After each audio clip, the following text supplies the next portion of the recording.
formular normas más adecuadas a nuestra realidad nacional. Y vamos agradeciendo la participación del doctor Pedro José Carlos María, que en unos minutos nos va a despedir nosotros.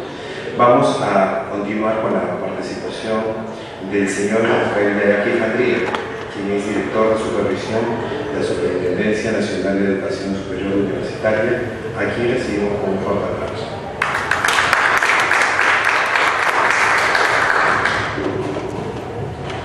Buenos días, señores asistentes. Vamos a hacer una breve exposición acerca del tratamiento tributario de las universidades privadas desde a partir de la promulgación de la ley universitaria anterior, la 23733. Por favor, si pudiéramos.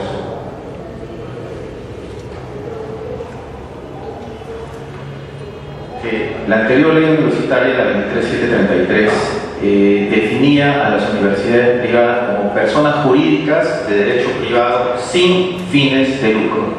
Es decir, por favor,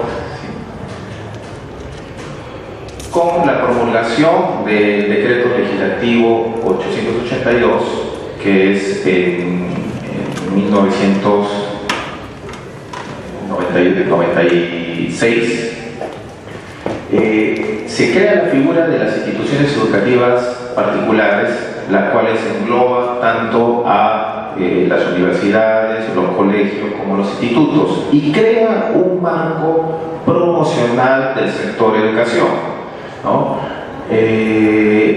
Sin embargo, estas se regulan de acuerdo a las normas de la ley del impuesto a la renta. Sigamos, por favor. Estas IEP pueden acceder, de acuerdo a la inversión en determinados rubros que establece la norma, a un crédito tributario, ¿no?, como parte de esta promoción de la inversión en educación. ¿Qué pasa a partir de la promulgación de la ley universitaria, la número 30220, vigente a partir del 10 de julio del 2014?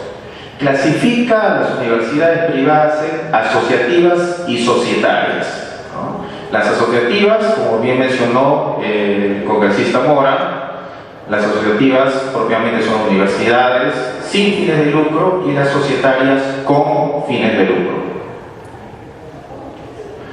Estas universidades societarias a la vez pueden acceder a un crédito tributario en función a la reinversión de sus utilidades, ¿no? Luego vamos a ampliar este concepto de reinversión.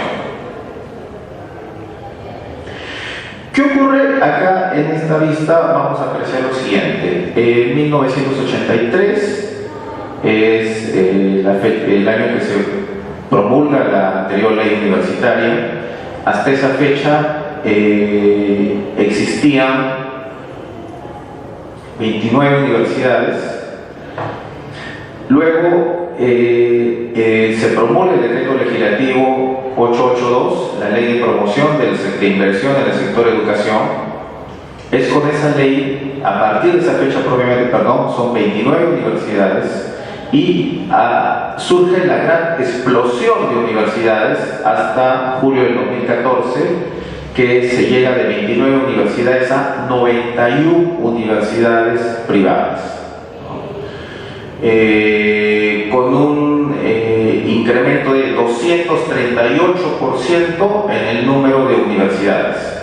Esta mayor cantidad de universidades, en el número de universidades, lamentablemente no ha ido acompañado con un incremento en la calidad de la prestación del servicio educativo, ¿no? Esto fue el principal motivo por el cual surge la ley universitaria con el afán de dirigir sus esfuerzos a garantizar una mejor prestación del servicio educativo, ¿no?, el cual, como señaló el congresista Mora, pues se dan una serie de circunstancias, universidades que prestan el servicio sin la adecuada infraestructura, sin una adecuada capacitación del personal docente, y con una serie de limitaciones que afectan seriamente a la calidad del servicio.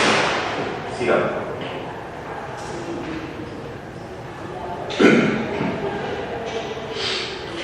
En nuestro país actualmente existen 142 universidades, 51 públicas, de las 91 privadas. De las 91 privadas, 41 son asociativas, es decir, sin fines de lucro, y 50 societarias, las denominadas con fines de lucro. Podemos avanzar. Vamos a ir haciendo algunas precisiones en cuanto al marco legal de la actual ley universitaria. La ley universitaria precisa que la universidad privada societaria debe obtener utilidades y posteriormente reinvertirlas para acceder a un crédito tributario. Este concepto ya era recogido por el decreto legislativo 882, publicado en 1996, y al año siguiente se publica el reglamento, el decreto supremo 047-97, el reglamento del decreto legislativo 882. Ya se hablaba de reinversión, pero este concepto no fue desarrollado de manera conveniente por las universidades. Nos explicamos de la siguiente manera. El Decreto Supremo lamentablemente incorpora un concepto de monto invertido y genera esa confusión por la cual las universidades, podemos afirmar esto porque nosotros hemos hecho un levantamiento del 76% de las universidades privadas en cuanto a las inversiones efectuadas durante el año 2014. Y hay una gran confusión, porque las universidades toman como base de cálculo, como base imponible, el monto invertido, ¿no?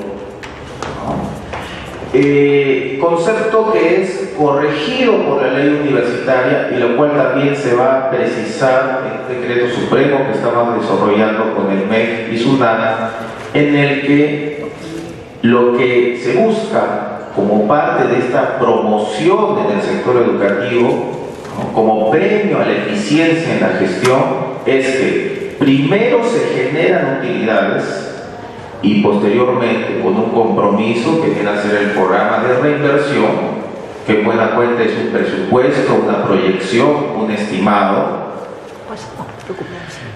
la universidad reinvierte esas utilidades y a partir de ahí puede acceder a un crédito tributario. ¿En qué conceptos son los que se busca esta reinversión? En conceptos como justamente todos aquellos que mencionaba el congresista Mora: infraestructura, equipamiento para fines educativos, investigación. La ley universitaria tiene un espíritu dirigido totalmente hacia que las universidades investiguen. Si una universidad no investiga, no va a poder desarrollar ciencia, no va a poder desarrollarse como universidad. Y ocurre lo que mencionaba el congresista Mora, que solo una universidad, que es la Pontificia Universidad Católica, solo una universidad peruana está en el ranking de las 500 mejores del mundo. A nivel de Latinoamérica, solamente 3 universidades están dentro de las 100 mejores de Latinoamérica, ¿no? Y eso es bastante crítico. Entonces, continuamos: gasto de investigación e innovación en ciencia y tecnología, capacitación y actualización de docentes, ¿no? La ley establece que las universidades deben contar con un mínimo de 25% de su plana docente a tiempo completo. Nosotros también hemos levantado información al respecto y muchas de las principales universidades, sobre todo las privadas, no llegan muchas veces ni al 10% de sus docentes a tiempo completo. Es lo que en alguna oportunidad leí en un artículo de Comercio, es el denominado profesor combi: enseña en la universidad, sale de ahí, enseña en otra universidad y así sucesivamente. Conceptos también que se consideran dentro de aquellos en los que debe invertir en una universidad, proyección social, apoyo al deporte de alta calificación y programas deportivos, así como la concesión de becas. Me voy a detener un instante en el concepto de becas. El concepto de becas involucra dos pilares fundamentales, que son los siguientes. El alumno debe tener bajos recursos económicos y un alto nivel académico. Si el alumno no cumple con esos dos requisitos, el alumno no debiera estar sujeto a obtener una beca. Lamentablemente, el concepto de beca ha sido muy distorsionado por las universidades. Nosotros, en el levantamiento de la información, apreciamos que se otorga becas a hermanos, becas como parte de una política de ventas, es decir, como un descuento. Es decir, si tú te matriculas hoy hasta el 30 de noviembre, tienes un descuento del 40-50%. Si te matriculas después, no aplicas ese descuento. Y si te matriculas tú y tu hermano, a ella un 50% de descuento adicional. Entonces, este levantamiento de información que hemos hecho de toda la inversión que han realizado, como les comentaba, tenemos información del 70% de universidades privadas, de las inversiones que han realizado durante el año 2014, y hemos encontrado esa situación. Un gran desconocimiento, ¿no?, de parte de contadores y administradores de las universidades, ¿no?, sobre todo en este concepto. Y este concepto, sin mencionar el nombre de la universidad, que es una universidad que está, digamos que hay un candidato que usted ya sabe vinculado a esta universidad, que tiene el 44% de sus inversiones en el año 2014 en becas, y que no son becas otorgadas a alumnos que cumplen los dos requisitos fundamentales que establece la ley, es decir, un alumno que tenga bajos recursos económicos y un alto nivel académico. Entonces hay una seria distorsión del concepto de beca, muy seria. Sigamos, por favor. La actual ley, la ley universitaria, establece que el requisito para acceder al crédito tributario es la reinversión de utilidades, como señalamos. Estamos efectivamente trabajando junto con el MEF y SUNAT en un decreto supremo, en un reglamento, precisando conceptos como utilidad de libre disposición, ¿no?, es decir, la utilidad que está sujeta, que es la base, que va a ser la base imponible para aplicar el crédito. Renta neta imponible, ¿no?, que es propiamente la utilidad tributaria. Monto reinvertido, es decir, lo que la universidad, sobre la base de la utilidad obtenida, está dispuesta a invertir, y monto reinvertido, ¿no? Más allá que a alguno de ustedes le puede parecer un juego de palabras, vamos a explicarlo. En referencia a la anterior normativa, que es el decreto legislativo 882, que regulaba las disposiciones tributarias en cuanto a este marco promocional, en su capítulo segundo, la interpretación que hicieron la mayoría de universidades es que pueden reinvertir un monto mayor que las utilidades obtenidas, es decir, un concepto totalmente distorsionado. Si yo tengo utilidad como 100, se entiende que esos 100 son los que yo voy a poder reinvertir, ¿no?, para en educación. Sin embargo, ¿qué es lo que ocurre? ¿Qué es lo que ha venido ocurriendo? Invertían no los 100, sino invertían 500, y sobre la base de esos 500 obtenían el crédito tributario, ¿no? Un concepto totalmente distorsionado que se va a aclarar vía el decreto supremo que estamos desarrollando con el MEF y SUNAT.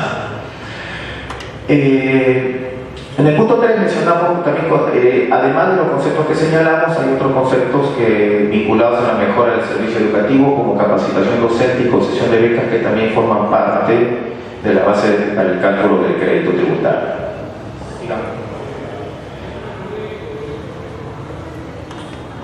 cómo se ha venido haciendo el cálculo del levantamiento de la información que hicimos de las universidades privadas societarias. Una universidad invierte 1 millón de soles, obtiene una utilidad de 600.000. Para acceder al crédito tributario, lo que hacían, y esto, ojo,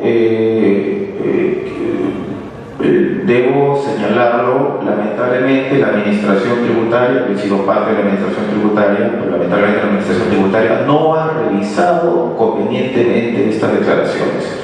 En la investigación que nosotros hemos venido realizando en SUNEDU, encontramos que el propio programa de declaración telemática, es decir, la declaración jurada de regularización de impuesto a la renta que presentan las universidades entre marzo y abril, simplemente ellos llenan el monto sujeto al crédito.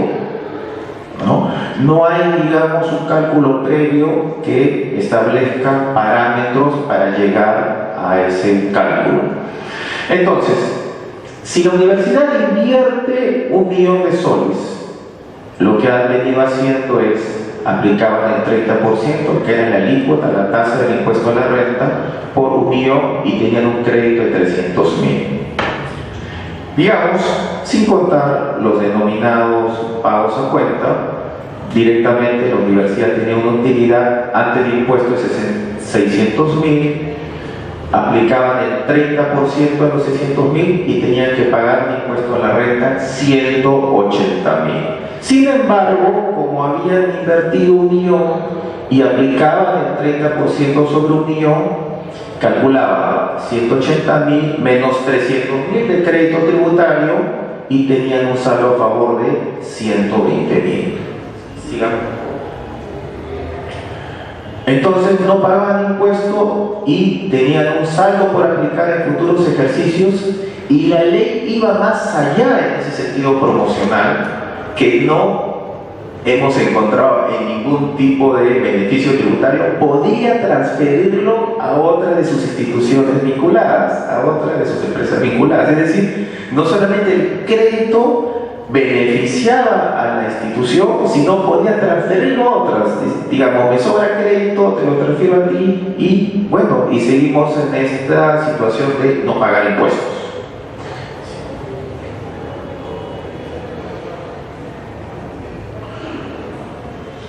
¿Cuál es la interpretación correcta de acuerdo a lo que establece la ley universitaria y cuyas precisiones se está discutiendo con el MEF? Van a aparecer mediante un decreto supremo que reglamente las disposiciones tributarias de la ley universitaria. Es decir, una universidad genera en el año 1 1 millón de utilidades. 1 millón de utilidades.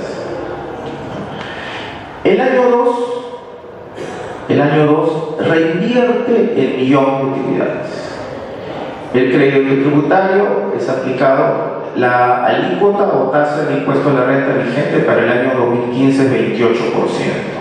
Es decir, 28% sobre el millón. El crédito tributario al cual va a ser de 280.000 soles. Si en el año 2 la universidad realmente reinvierte ese millón, y es más, ese millón lo capitaliza mediante el acuerdo de sus socios, de sus accionistas, y lo registra contablemente como tal, ese millón lo va a reinvertir durante el curso del año siguiente, es decir, durante el curso del año 2. El impuesto calculado, ¿no? El siguiente año, digamos que tiene 1 millón, el impuesto calculado sería 280.000, el crédito tributario sería de 280.000 y su impuesto de pagar sería 0. Es decir, seguiría manteniéndose ese espíritu promocional, pero dentro de un marco en el cual se incorporan conceptos como gastos de investigación, promocionar deporte y protección social, que no estaban incorporados en el anterior decreto legislativo, que era el 882. Es decir, lo que se va a premiar es la eficiencia en la gestión de estas universidades privadas societarias, que las hay y con muy buen nivel académico, con responsabilidad social, con todo lo que corresponde a una institución seria. Existen en nuestro país. Bien, si hay alguna pregunta.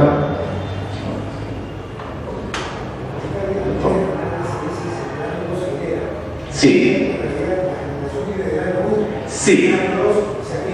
Sí, en el año 2 se aplica, sí, efectivamente, sí. El afán es seguir manteniendo el espíritu que tenía el anterior, el decreto legislativo 882, de promover la inversión en educación y básicamente de promover la eficiencia de la gestión, como que hay universidades privadas societarias que hacen muy buena gestión, y que no se verían afectadas en lo más mínimo en este régimen promocional, ¿no? Doctor Lescano, me parece, sí, doctor Lescano, sí pude reconocerlo. Además, si me permito señalar algo, dentro de lo que se está desarrollando con el MEF, si bien ellos consideran que todo beneficio tributario tiene un plazo de 3 años, esto se entiende, son continuamente ampliados o renovados, ¿no? El espíritu sigue siendo exactamente el mismo, ¿no? Me atrevo a, no creo que sea una incidencia, pero nuestra posición es justamente se mantenga ese espíritu promocional y como los señores del FICA, por lo que tuvimos el gusto de poder compartir una reunión, buscar de alguna manera un equilibrio en esa eficiencia de gestión que tienen las universidades privadas societarias con asociativas, que en realidad muchas veces, ya lo mencionó el congresista Mora, no hay un manejo lo transparente que quisiera esperar, ¿no? ¿Alguna pregunta? ¿Otra pregunta?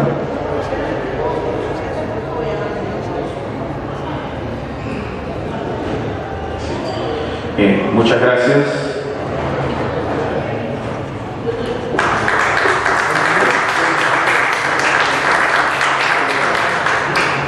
Agradeciendo la participación de nuestro tutor, vamos a dar por cerrada esta conferencia sobre la tributación en las universidades, agradeciendo pues la presencia de nuestros ilustres invitados, pero también pues los alcances que han dado principalmente en la legislación comparada a cargo del doctor Pedro Carrasco Bonilla, que es decano de la Facultad de Ciencias Políticas y Sociales de la Universidad de Castilla-La Mancha y del representante de la Superintendencia de la SUNED.